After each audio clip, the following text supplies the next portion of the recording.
and we're out in the middle between mainland Europe and the North Pole. And we will be arriving at 9 a.m. in the morning, and we will be sailing away again at 7 p.m. And here we can find the northernmost village with more than 1,000 people living there, or the city that would be the city of Longyearbyen. And just have a look at where we're at. As I told you, 640 kilometers above Norway. We're looking at the Svalbard archipelago that consists of several islands. The biggest island that would be the Spitsbergen Island, as we can see here. And I marked out where you have Longyearbyen. Spitsbergen Island. Here started. We had a lot of abandoned mine settlements here. And this all started in 1906 with John Monroe Longyear, who came here, and he founded the village of Longyear. So actually the town, it's got his surname, and it means city of Longyear. Byen means city in Norwegian. And to explore this beautiful area, you will be able to go a lot of active adventure, both to go kayaking, hiking, and also to discover the historical information about Longyearbyen. It's a very interesting place to go to because of the mining settlements, because of the whaling that also happened here through the Dutch that came here in the 16th century. And up until the 18th century, they were doing whaling here. And also, you'll be able to visit a trapper station and see the beautiful husky dogs. Just the 90 enthusiastic husky dogs, and trapper station, this is the hunter of Svalbard. This is also the land of the polar bears, right, Arlena? And they look very cute, right? Very cute. Are they that cute when you meet them in real life? Nope, they aren't. And I have to say, I'm glad I never saw one on a close hold. I saw some from the ship, for example. No troubles, because we have a guide with rifles with us, and the guides very often take one of the huskies with them because they recognize the bears earlier.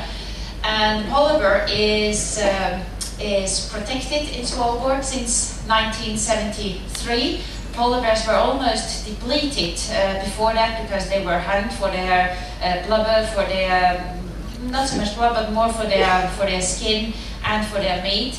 And it is not allowed to shoot a polar bear, only in self-defense. It is allowed to shoot a polar bear. That's why everyone is walking around outside the city limits with a rifle. And what is very funny to me as a mainlander is you go to the supermarket or you go to the bank or wherever you enter a building in a hotel or wherever, not only you take off your shoes because of the fact that Spitsbergen was a coal mining place and there was so much coal dust around, so that is why people still today are requested to take off their shoes because still there is coal dust around. You will see it, you will actually see even coal barrels there.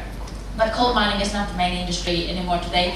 But what I wanted to say is there's also a sign which says, please leave all your weapons outside. There are special lockers in front of the supermarket, or usually you put your backpack into those lockers. In some other places here you put your rifles and your weapons in there before you do your milk shopping and grocery shopping. It's a bit different, isn't it? Yeah, it's another reality. And it belongs to Norway, yes. It belongs to Norway since 1925, but all the signatory countries, because it was no man's land before, and all the countries who recognized Svalbard to Norway have the right to do today to work there either as mining countries, but first and foremost as Arctic scientific personnel. And we do have a lot of nations there. All right, perfect. Then we know exactly about everything about that. Longyearbyen, well, this is the northernmost village with more than 1,000 people living here, and it lies on the western coast of Spitsbergen. Svalbard, it actually means cold coast, right? Yes. And we have wild nature, we have all the coal mines here. Most of the settlements are abandoned now. We only have a small Russian settlement that is still left here. And of course, it's the most northern part of the world. This was founded by John Longyear, who founded the village. And you will also be able to go through a historical walking tour of the city and learn about the whaling when the Dutch came here, as I told you before. And there will be a lot of midnight sun here as well, of course. We're in the land of the midnight sun and we're way above the Arctic Circle. Here is a lot of darkness though. From the 25th of October, the sun it sets, and it won't rise again until March. So, but it's not really completely dark all the time, because it depends when you are in the period. The sun sets just a little bit below the horizon, and then the sun rays brighten the sky, and that gives that wonderful blue light you might have seen on pictures. So it is a kind of a twilight for more or less long time, and that is just beautiful. Now imagine the glittering snow, and then that blue, electric blue light you see. It is beautiful. Amazing, amazing. They actually do a party here to celebrate the return of the sun. They call it the Sun Fest Week. And that they do, they all gather on the steps of the hospital at 12:15 on the 8th of March.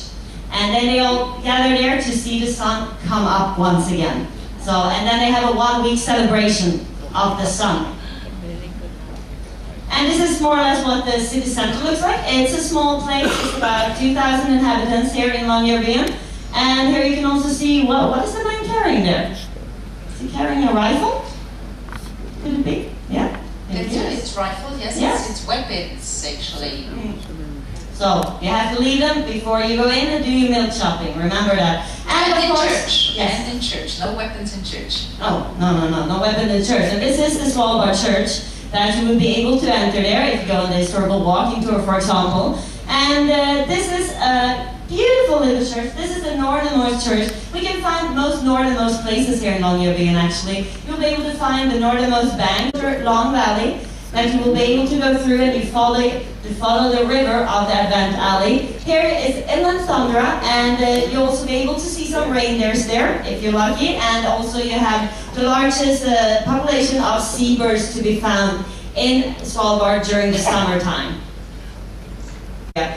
Those were the ones that used to hunt polar bear before it was prohibited to hunt them. They also hunt seals, they hunt walruses, and also some polar foxes that you will be able to find off the city. So I would definitely recommend it, yes. What is very interesting as well, is if you go on one of those hikes, is that you are allowed to take with you fossils. You might say, well, that's not correct to take with you fossils, but there are so many fossils because Svalbard was at the equator before. That is the reason why we have cold there. And you will see fossils of fern, and you just crack a stone, and then it cracks open, and then you have a 60 million year old fossil in your hand. And you can take it with you. Now, in order not to get a problem with overweight, you of course take just 1 or 2 small tiny pieces. But I mean, where in the world can you get for free just participating in an excursion a 60 million year old fossil with you? And that is only on the hike. Because you won't find it in the city center because it's gone. Exactly. So that's very impressive, and of course the amazing views and the amazing nature experience. So wildlife of the Svalbard, we have plenty of wildlife here. The biggest seabird population during the summer, they come here to nest. And for example, you will have the Farmatargen that we have up here to your left. And we also have the walrus, of course, the polar fox that you can find along the coast. And the polar bears, of course, the polar bears that Jens told us about, not allowed to hunt them anymore since of the 20th century when they were always hunted. Now we have about 3,000 to 5,000 polar bears here, so it's actually more than the people living here. And we also have the Svalbard reindeer. This one is a very docile one, it doesn't kick. And Honningsvåg. Honningsvåg, this is actually the gateway to the North Cape. And this is a small little place again, 2,500 people living here. Not that much to do, and it's more known for being the gateway to the North Cape, to the amazing North Cape. We can find it up here, and it's the northernmost part of Europe, actually. And you find a lot of fishing villages around there. You'll be able to go and to see some amazing bird life here as well. Here's also one of the richest population of seabirds, of Atlantic seabirds up here. Or you'll be able to go out on a deep sea rafting, which is also a great experience. We will be tendered here. So again, as we were in Leknes, or as we're going to be in Leknes, we will be anchored out in the outside of the harbor, and we have the North Cape cliff that you will be able to see here. And it has been an important point of orientation for the multimedia show, which is about 20 minutes, and you have about 1.5 hours. So go and see the multimedia show first. You also have a coffee shop, you have some souvenir shops in there if you would like to. Buy some postcards, for example, because the main attraction for many people is to get your stamp from the North Cape. To be able to send back to your loved one there once from the mailbox there and tell them I've been to the North Cape. And amazing nature experience, you'll be able to go out on the cliff and take some wonderful pictures. And the king crab. The king crab comes from here. Can you tell us a bit about the king crab? It's a beautiful animal, right? It is a beautiful, a little bit scary looking maybe, and you see we took the picture on purpose with a person so you realize how big it is. It has a claw span up to 2 meters, 6 feet, and the meat, less than a decade, we were allowed, the government realized that this crab here is literally cleaning up the soil, the bottom of the sea, eating up whatever it finds, so it leaves dead sea bottom. So that was when we started to hunt it, to catch it, and to eat it. So you're doing a good deed in tasting actually the crab. You see, we're participating in making the world better if we eat the king crab. So this is quite amazing. So if you want to make something for the world, go and have some king crab. You will be able to go on the shore excursion on this one as well. You have the king crab experience or the king crab safari. On the king crab safari, you will be able to go out on a deep river raft, mayonnaise with some lemon, with some water. And the Samis, those are the native people of Scandinavia, right? And also of Russia, some parts of Russia. And of Sweden and of Finland. They were the original people coming way before the Scandinavians came from, probably more southeast. And these people were nomadic people coming from the northeastern part of the world. And as a matter of fact, they do have another DNA. But since they were forced to mix and mingle with the Scandinavian population for many centuries, there is basically no full-blooded Sami in this country, or in Sweden, or Norway, or in Finland, or Russia again.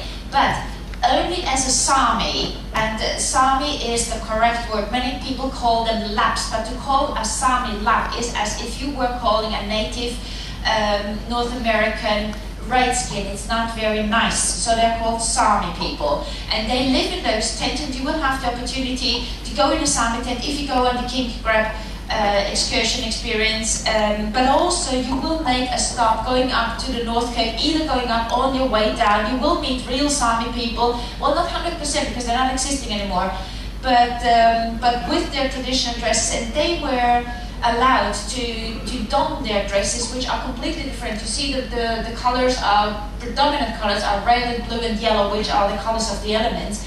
They were not allowed to express their language, to talk their language, to have their music, to don their dresses. Only since the 1980s, the Norwegian government allowed them to express the culture again, and only the Sami people are those who have the right to be reindeer herders. No ethnic Scandinavian can do that. And if you go on one of the excursions, I'm sure you will be given much more information. I could hold a whole lecture of the Sami people, but I'm not allowed to. No, and when you go on the tours, you will hear so much more about the Samis, which are our native people and the regions where we all come from Scandinavia, actually.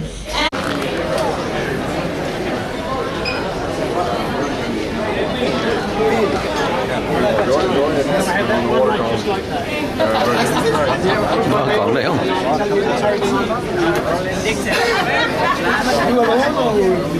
She's not having none. She's not worried about it. You?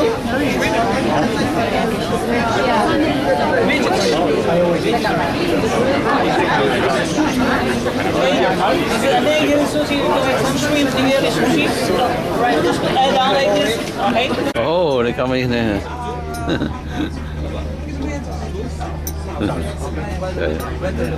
New to Belgium. Thank goodness.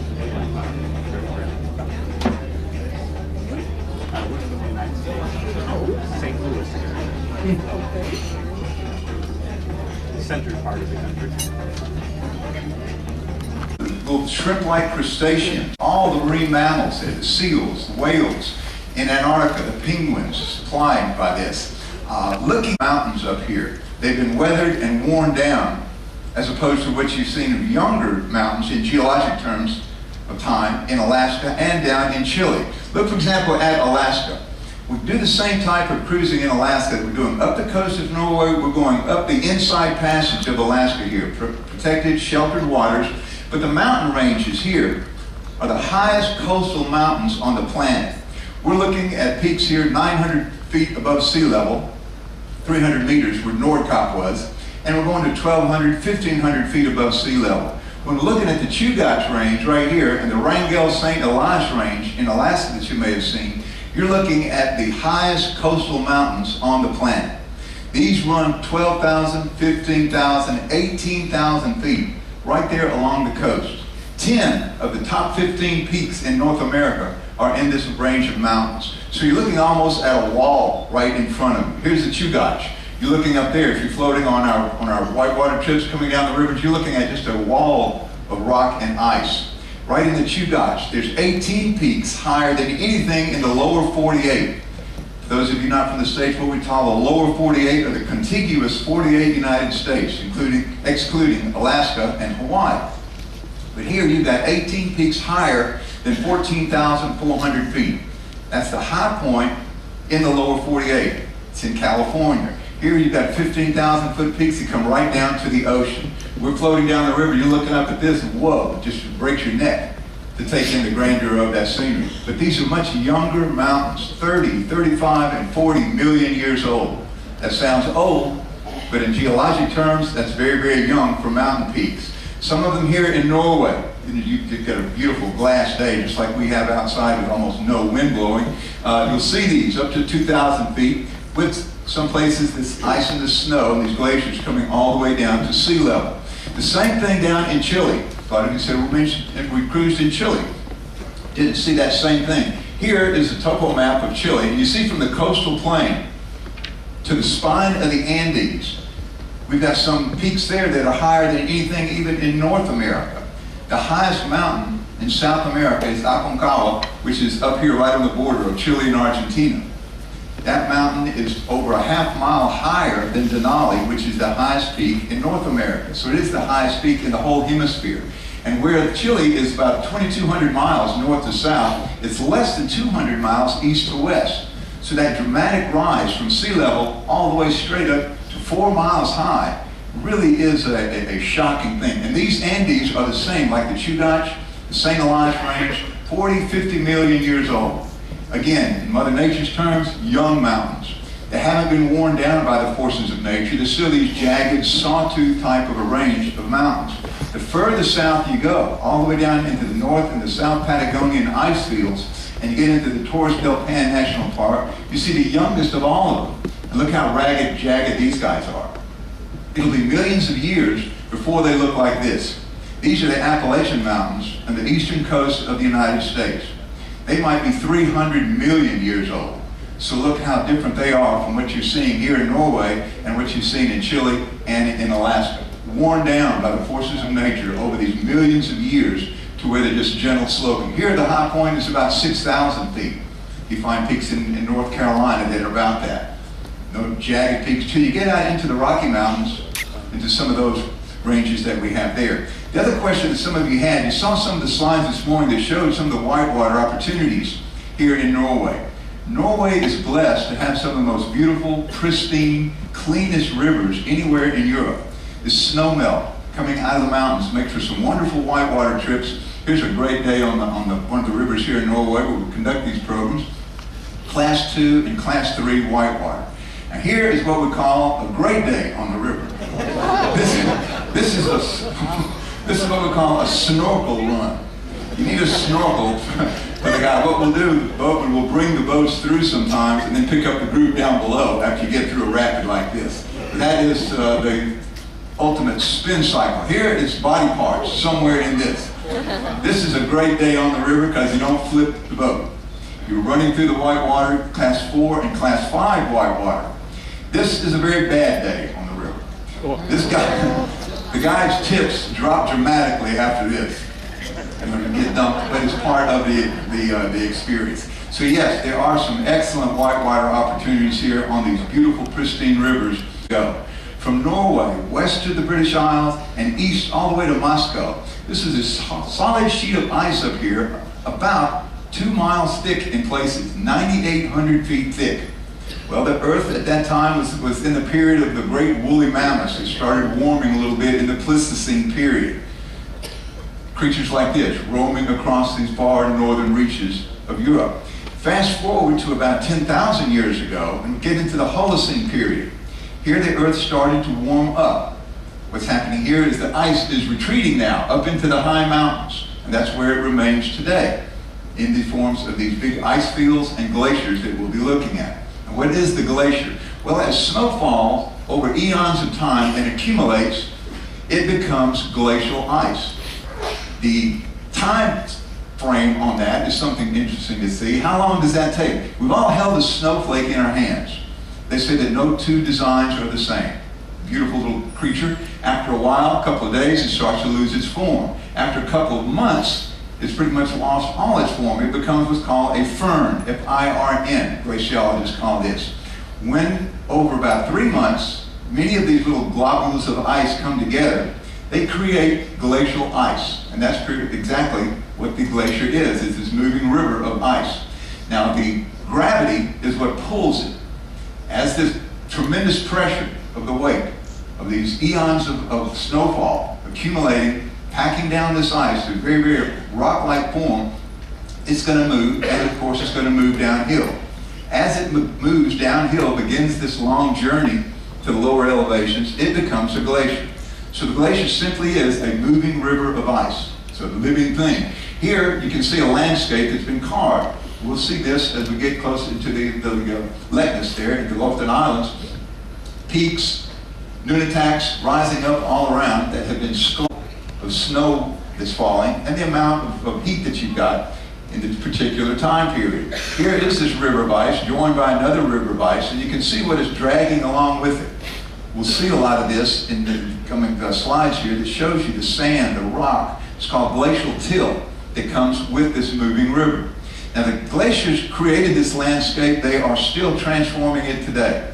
Here you see from the air what a huge, huge river of ice this is, and it's moving very close to this point of land right here. We'll talk about how significant that is and how the glaciers right here are today even changing this landscape.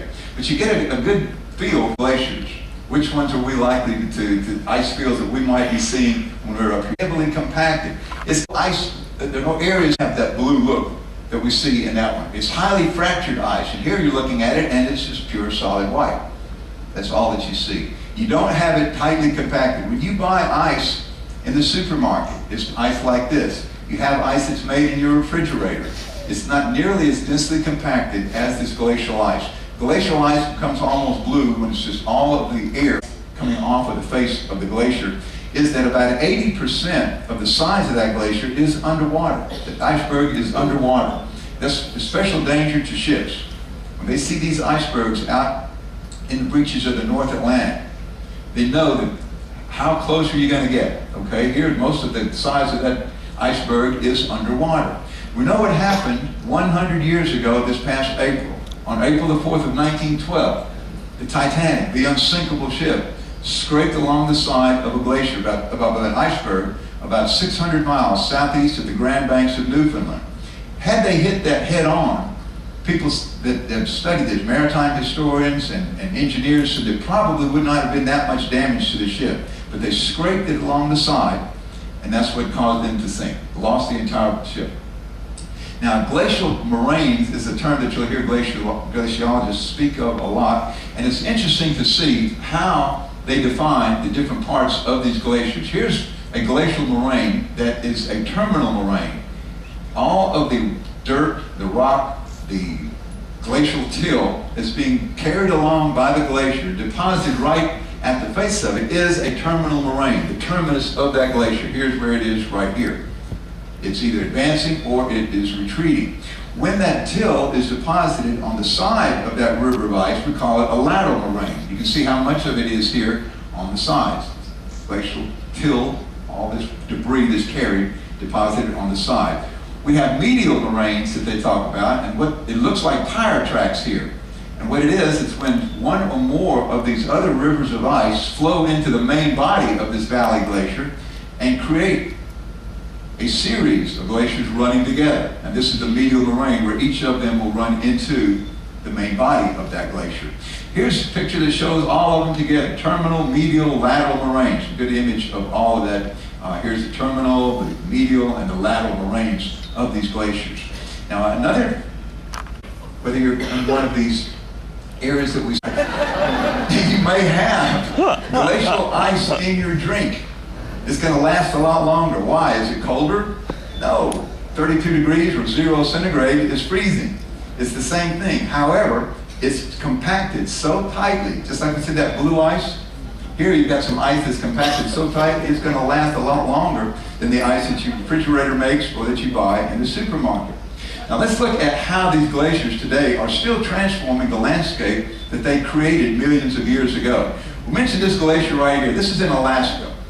More of this is taking place in Alaska and Chile than up here in Norway right now because they don't have that much activity among the glaciers. This one really did. This was called Hubbard Glacier, and glaciologists termed it the Galloping Glacier.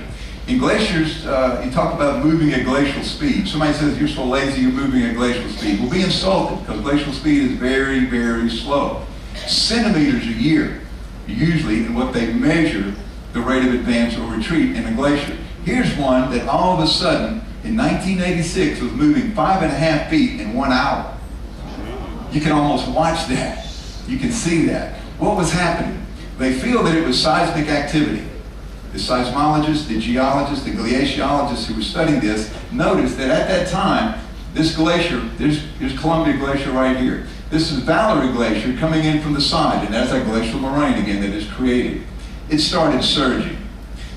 The glacier on the other side of the valley, called Variegated Glacier, it was moving even faster than Columbia, 7.5 feet in an hour. Moved 180 feet in a day. That's just unheard of in glaciers.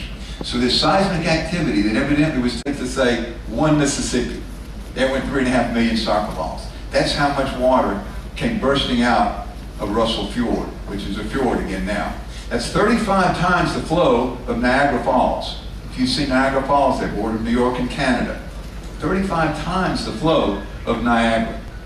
Well, it was standing waves that were 10, 20, and even 30 feet high. With all of this water came roaring through. The fjord then again was connected with the bay. Didn't have a threat to the mountains. Now this would happen again. Columbia would begin surging again in 2002 in the spring. The same thing happened. This time they had cameras set up to watch it. National Geographic Society was recording the movement of the face of this glacier. Is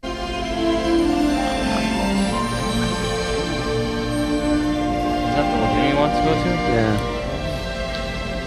Where is it? But we're gonna go too far away.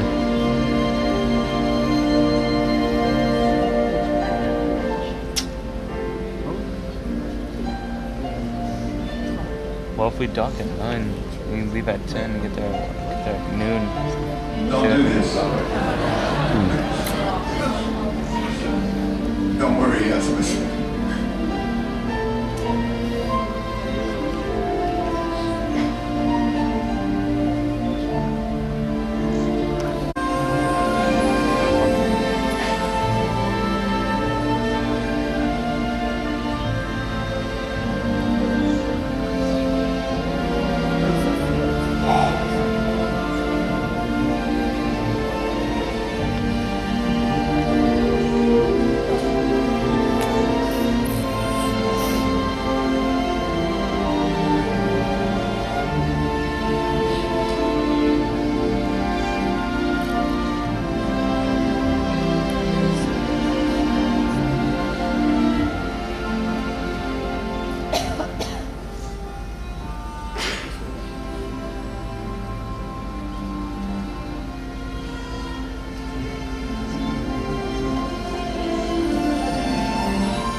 will be in a couple of days when we're at sea again. We'll be on the Vikings. I hope.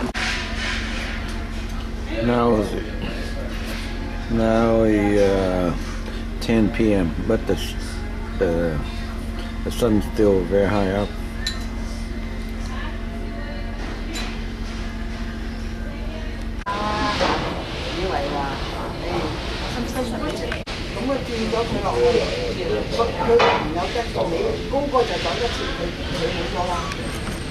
Bây giờ là 11 o'clock.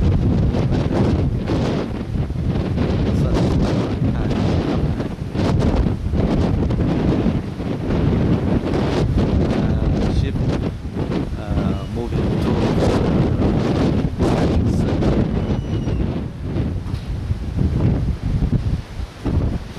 now 11:30 p.m.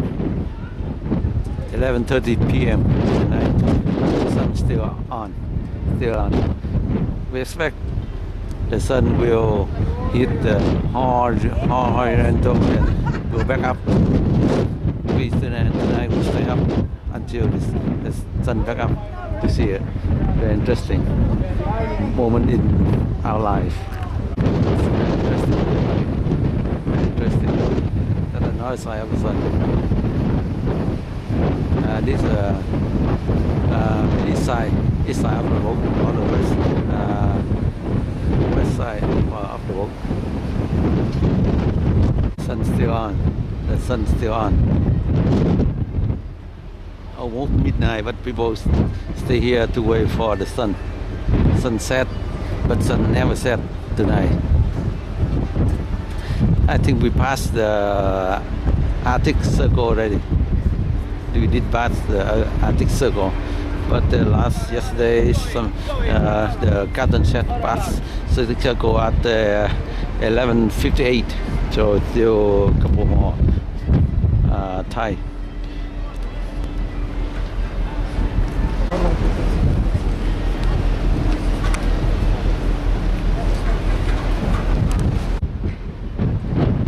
Now it's 11:47 p.m.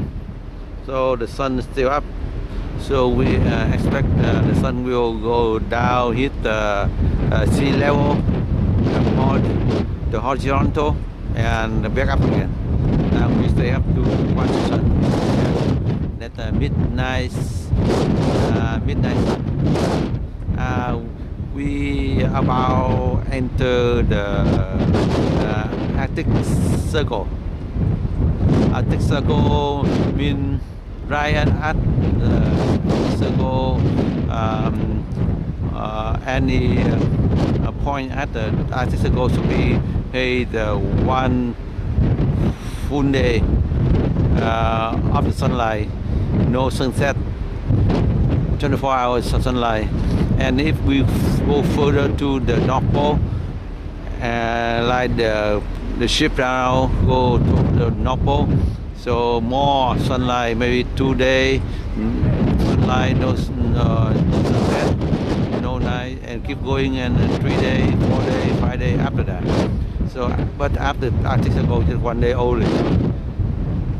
Here is the west side of the east, where here the sunrise. On the west side, so we see some island far away from here, but look beautiful. I had to zoom it to see it.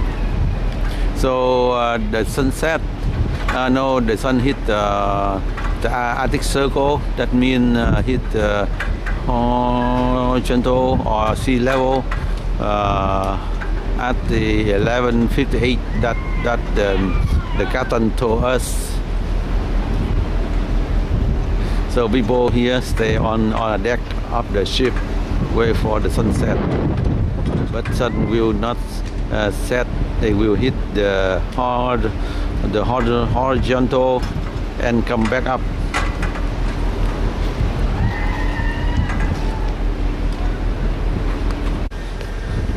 Now about midnight, but the sun up. So we will stay up here to watch the sun.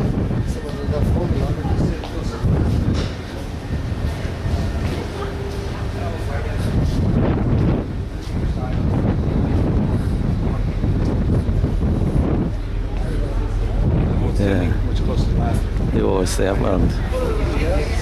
Oh yeah, 5 more minutes to midnight. 5 more minutes to midnight.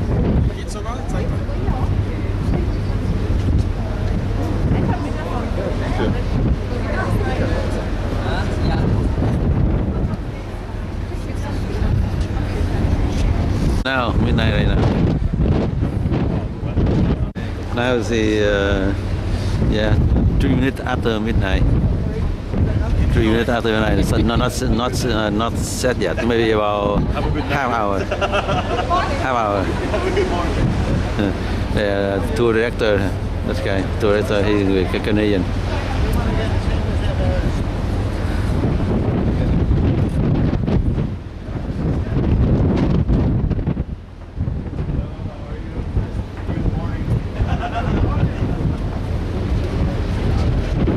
Chắc là mấy chưa là hay lắm.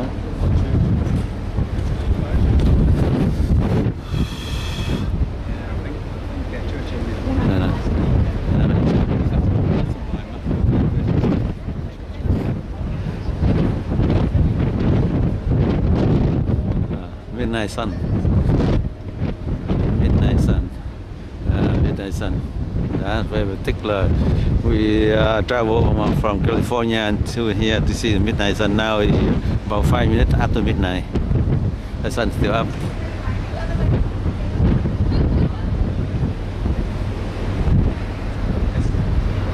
We will stay here to watch the sun.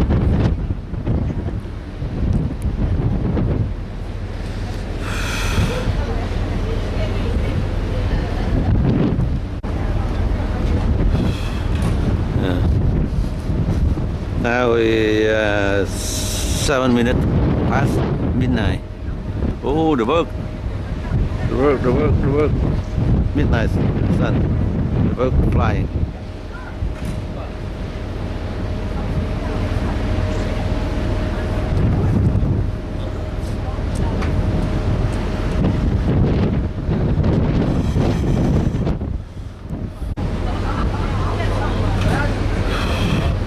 Now 10 minutes past midnight, and then the sun will hit the sea level on the horizontal and go back up again. So that means always day, not night.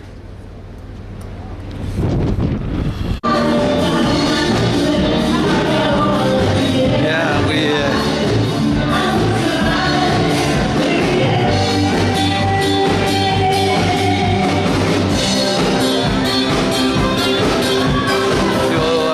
celebrate the midnight sunset.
My name is DJ, and I'm over here in the DJ booth. If you do have any requests, please come see me. I'd love to play it for you. Let's keep this party going on as long.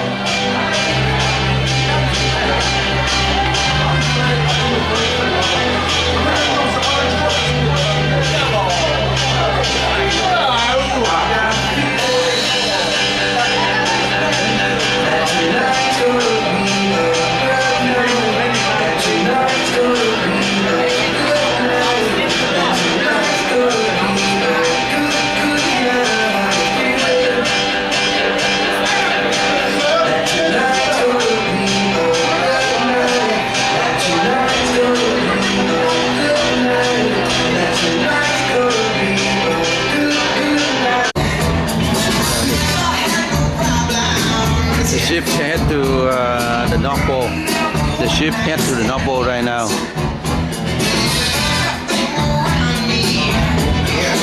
Sunday. Now is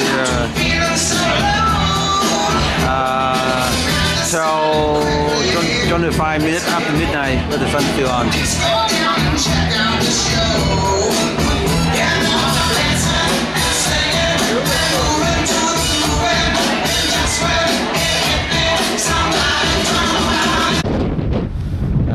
Today is the Saturday, June 16th. We arrived Lindesnes in the moment, Norway in the moment. So on the, now is 5:20. Now 5:20. So 5:20. We are on the way to.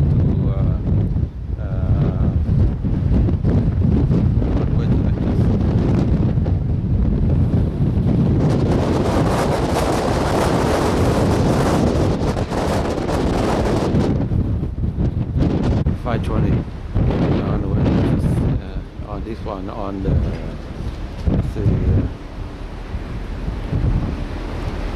in the east side of the boat. This one on the west side of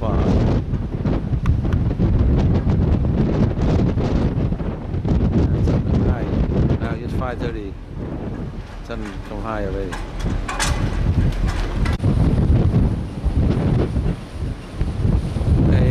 On the way to Lindesnes, approach to the Lindesnes port.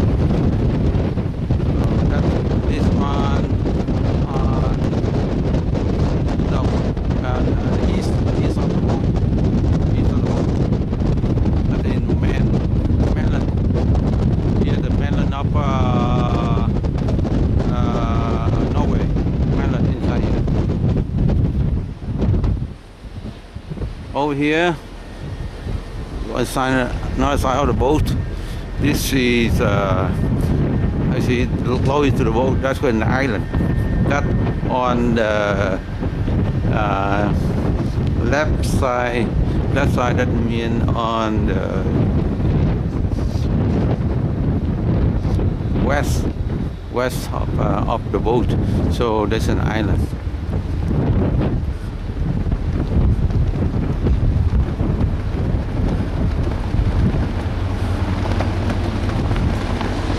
That's the island.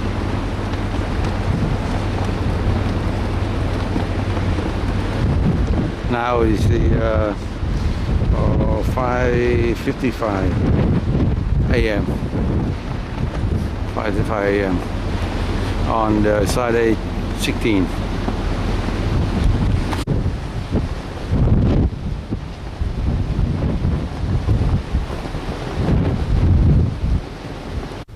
we approach the Linus Harbor.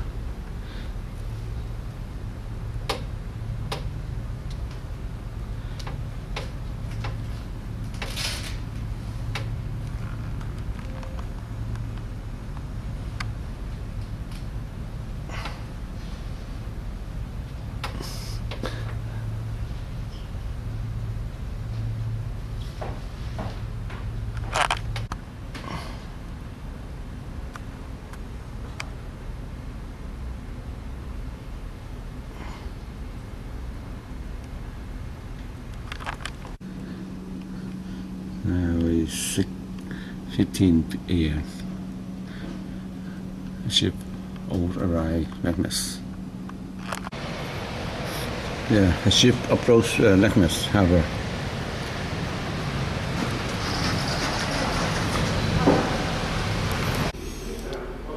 Lannis, we arrived Lannis today, and Lannis just above Arctic Circle. Just above Arctic Circle. Lannis, right here. The general mention.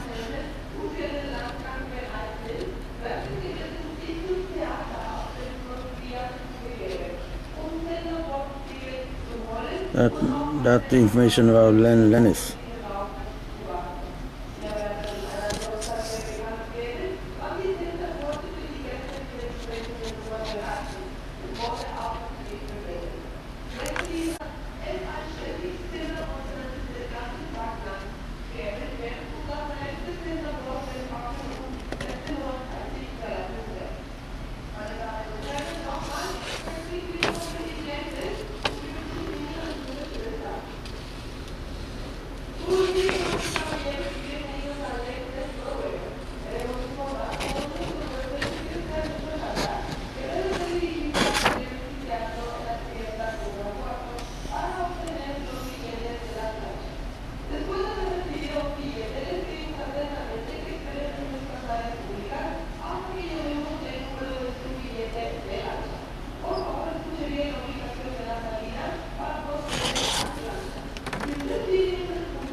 Yeah, nè, good day, bye bye, thanks, welcome. Để định dạng này chụp ảnh nha con gái. Venice.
Can't see him.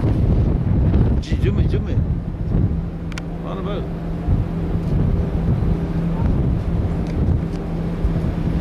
No. Wow, quay phải về trong cái này rớt xuống kìa. Vẫn còn đây. Yeah.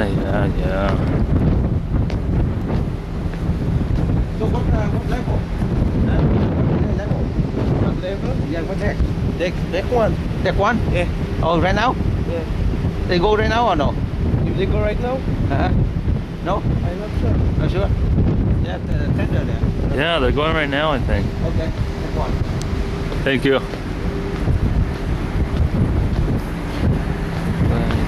Okay.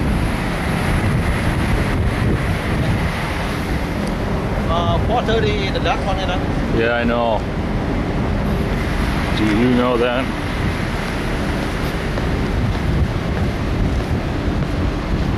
Fun gun. Try with fun gun. You will not come here again.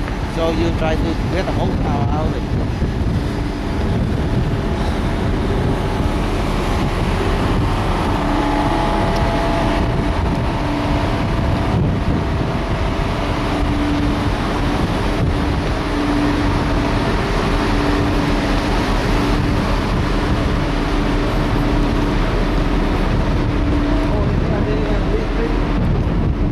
I told you they tendered already.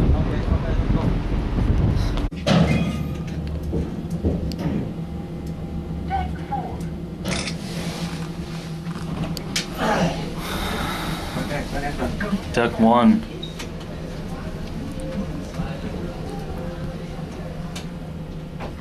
Here?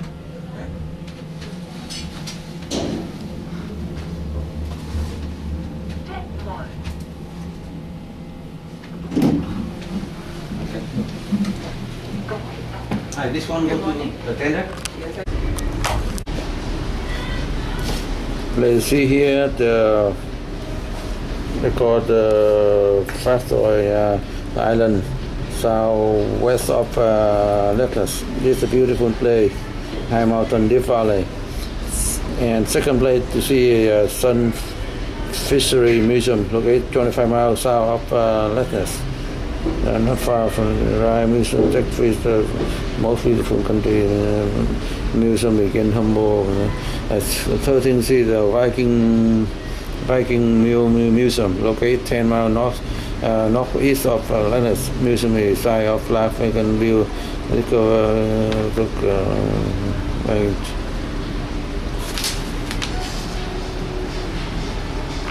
Go by a tender here. Tender brought the customer go to the inland. But it took a long time now in number 3. They now service number 2 and number 1. Oh.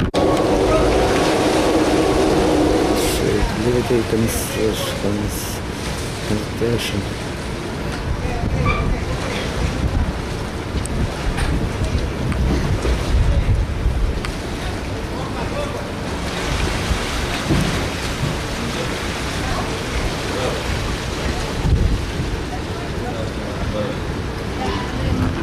That tender to go inside.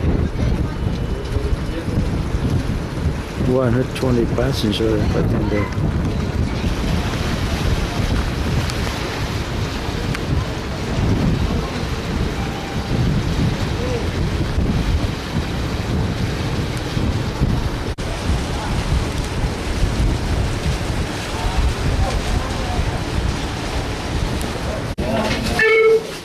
Tender 4:30.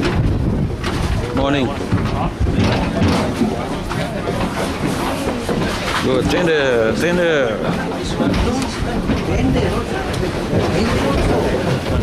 it on top? Yeah.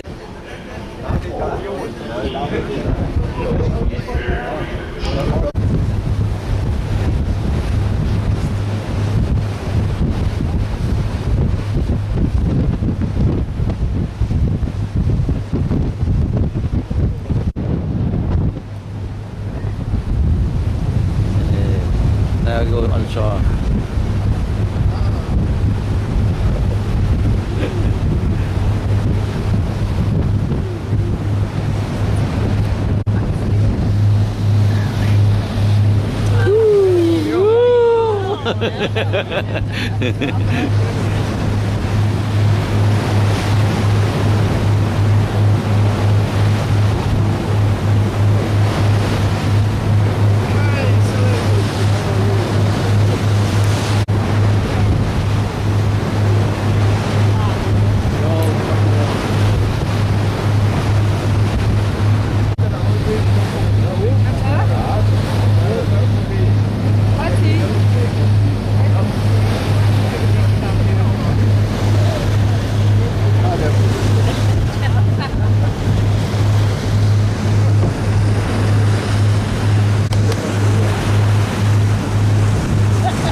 Toca hier, Heinz.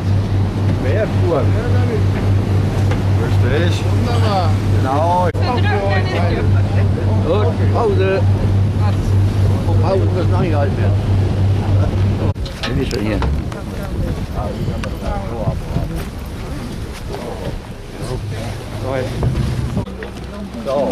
Welcome to Lafayette Lennes. Hai cái khác nhau là sao? Nhưng mà cái sao phải có cái gì? Lafayette như là Lennes cái city capital gì? Freunde Fritz, Heinz, Freunde Fritz. No, ojalá. Hi. Nhớ chụp hình mình đó lên.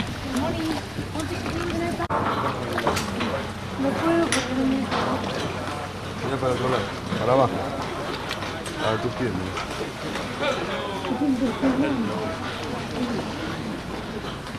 Welcome to my land.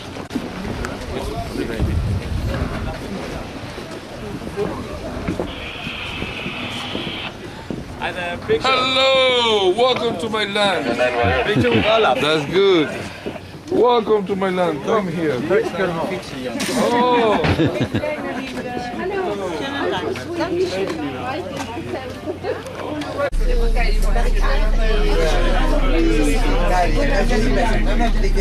Sure. Bas.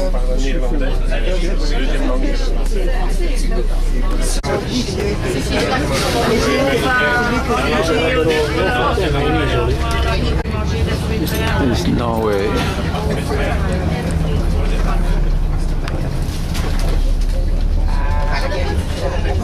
Decido darle un lugar y porque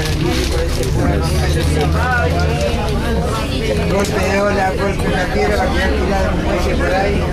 Uno es muy romántico, piensa que va a aparecer en la playa y que va a aparecer el príncipe y lo va a agarrar. Claro, pero poner esa roca ahí con oleaje.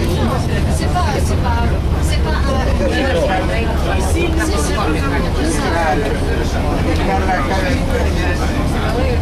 buenita, claro. El negocio que ves muy bien.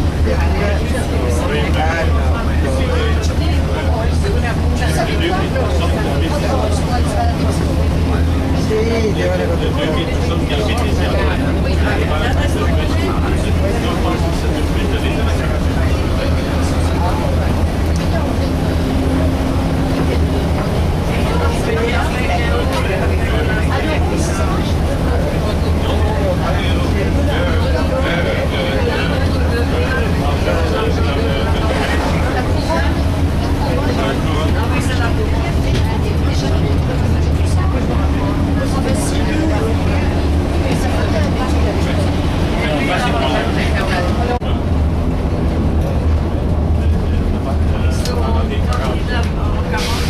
Et moi, j'ai il était tout petit, il s'est presque noyé là-bas.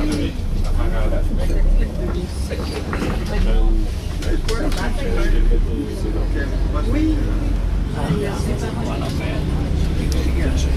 Non, pendant la guerre, ils sont partis de la Belgique et il y en a